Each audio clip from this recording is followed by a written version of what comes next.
పెట్టుకున్న వాళ్ళు చంద్రబాబుకు భజన చేయండి, భజన చేస్తే కేసులు పెట్టడు. భజన చేయకపోయారా కేసులు పెడతారు.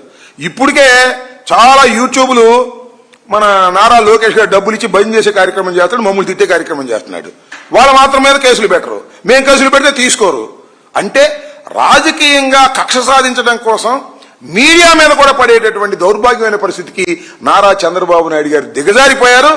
నారా చంద్రబాబు నాయుడు గారు, నీకు చెబుతున్నాను, మీ బెదిరింపులకి, మీ కేసులకి, మీ సిట్టులకి, మీ స్టాండులకి, మీ పోలీసు వారికి భయపడటానికి వైఎస్ఆర్ కాంగ్రెస్ పార్టీ సిద్ధంగా లేదు సరిగదా.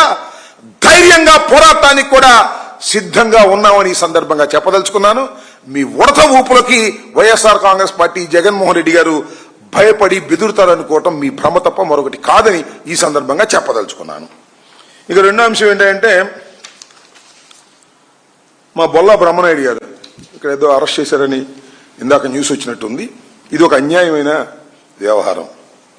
బొల్లా బ్రహ్మనాయుడు గారు వైఎస్ఆర్ కాంగ్రెస్ పార్టీ మాజీ శాసనసభ్యుడు. ఒక పాల ఫ్యాక్టరీకి అధిపతిగా ఉన్నాడు. దాన్ని ఇంతకుముందు అమ్ముకున్నారు.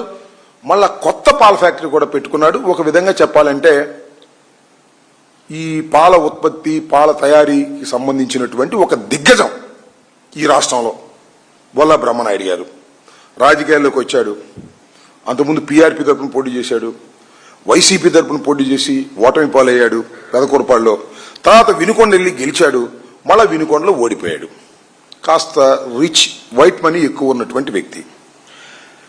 ఏమండి, ఇది ఈనాడు రాశారు మొన్న, 100 కోట్ల భూదందా వైకాపా మాజీ ఎమ్మెల్యే బొల్లా బ్రహ్మనాయుడు.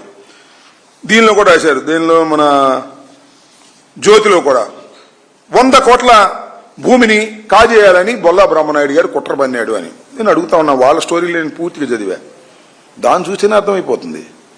బొల్లా బ్రహ్మనాయుడు గారు హైదరాబాద్లో ఒక స్థలాన్ని A-B దగ్గర కొనాలని ప్రయత్నం చేశాడు. వాళ్ళు ఏం చేశారు, ఇది రెగ్యులరైజ్ అయిపోయిందని చెప్పేసి ఆయనకి రెగ్యులరైజ్ పేపర్ చూపించాడు. పైకి కొంత ఈయన కూడా కాదు, వీళ్ళ బంధువు అంటే ఎవరో రమేష్, ఆయనకి ఈయన పెట్టుబడి పెట్టాడు. మోసపోయారు ఒక విధంగా చెప్పాలంటే. 1,25,00,000 రూపాయలు ఇచ్చారనేమో ఈనాలో రాస్తాడు, 5 కోట్ల రూపాయలు వైట్ మనీ ట్రాన్స్ఫర్ చేశారని ఆంధ్రజ్యోతిలో రాస్తారు. ఏంటి ఆంధ్రజ్యోతికి ఈనాడికి కక్ష? బొల్లా బ్రహ్మనాయుడు గారు వైసీపీలో ఉన్నాడు కాబట్టి ఆయన మీద కేసు పెట్టించి ఆయన లోపలిపించాలనే ప్రయత్నం.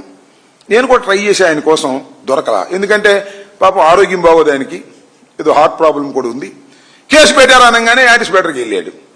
యాంటిసిపేటర్కి వెళ్ళి పోలీసులకు అందుబాటులో లేకుండా ఉండే ప్రయత్నం చేశారు. ఆ యాంటిసిపేటరీ 11వ తారీఖు వేశారు. ఈ లోపల పోలీసులు వెళ్ళి పట్టుకున్నారు. ఆయన ఇబ్బంది పెట్టాలనే ఉద్దేశంతో. చూద్దాం. నేనేదేంటంటే, ఈనాడు ఆంధ్రజ్యోతి కేవలం విష ప్రచారం చేసేటటువంటి కార్యక్రమంలోనే నిమగ్నమైపోయి ఉన్నారు తప్ప దీనిలో అసలు బొల్లా బ్రహ్మనాయుడు గారికి దొంగాస్తి కొనుక్కుని ఏం చేసుకుంటాడు నాకు అర్థం కాల. రెగ్యులరైజ్ కానిటువంటి ఆస్తిని కొనుక్కుని ఏం చేసుకుంటాడు? అది చెప్పినాడు బ్రోకర్ రెగ్యులరైజ్ అన్నాడు, కొనడానికి ప్రయత్నం చేశాడు. అది కూడా బొల్లా బ్రహ్మనాయుడు గారు కాదు, బొల్లా రమేష్, ఆయన దూర బంధువు. అగ్రిమెంట్ ఆయన పేరు మీద ఉంది. ఈయనట పట్టుకుంటారు నాకు అర్థం కాలేదు. సరే, ఇవన్నీ విచారణలో తేలాల్సిన అంశాలు.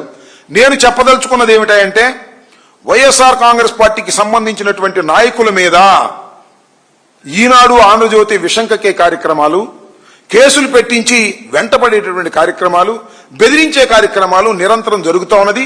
ఈ ప్రభుత్వం చేస్తున్నది ఏమిటంటే, పోలీసులను అడ్డం పెట్టుకుని వైఎస్ఆర్ కాంగ్రెస్ పార్టీ నాయకుల్ని వేధించి భయపెట్టాలని మాత్రమే ప్రయత్నం చేస్తుంది తప్ప ప్రజలకు కావాలి